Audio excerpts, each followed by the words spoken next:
একটা সন্তান যখন মায়ের গর্ভ থেকে যখন জন্ম নেয়, একটা সন্তান যখন মায়ের গর্ভ থেকে দুনিয়া যখন ভূমিষ্ঠ হয়, তখন সেই সন্তান থাকে নিষ্পাপ।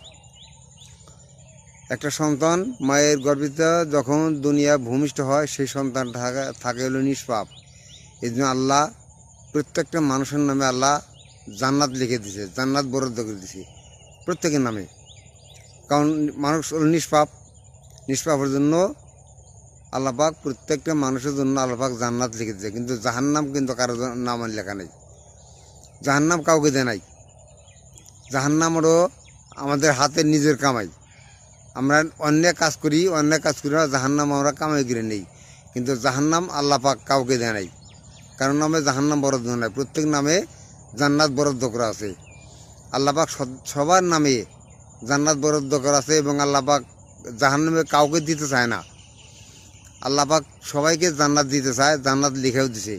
কিন্তু আমরা দুনিয়া আইসা অন্যায় কাজ অন্যায় করে এই যে জাহান্নাম আমরা নিজের হাতের কামাই। জাহান্নাম আমাদের নিজের হাতের কামাই। জাহান্নাম আমরা কেউ আমাদের সবার নামে জান্নাত আছে। বড় বড় কাফির আছে, বড় বড় কাফির, যেমন আবু জেহেল, উদ্বা, সাইবা, ফিরাউন, এদের সবার নামে কিন্তু জান্নাত আছে। এই যে অন্যায় কাজ করে যার মতো জাহান্নাম কামা করে নিছে, জান্নাত নাই। জান্নাত ছিল, জান্নাত বড় ছিল, সেই জান্নাত কেটে গেছে। কাজে আল্লাহ পাক উসিলা খুঁজে কারে জান্নাতে দিব, জাহান্নামে কাউকে দিতে চায় না। জাহান্নাম কাউকে দিতে চায় না। আল্লাহ পাক চেষ্টা করে মানুষকে, তার বান্দাকে জান্নাতে দেওয়ার জন্য। কাজে আমরা যেন আল্লাহর কাছে চাই, হে আল্লাহ তুমি আমাদেরকে জান্নাত নসিব করো। আল্লাহর কাছে চাই, আমরা জান্নাত চাই।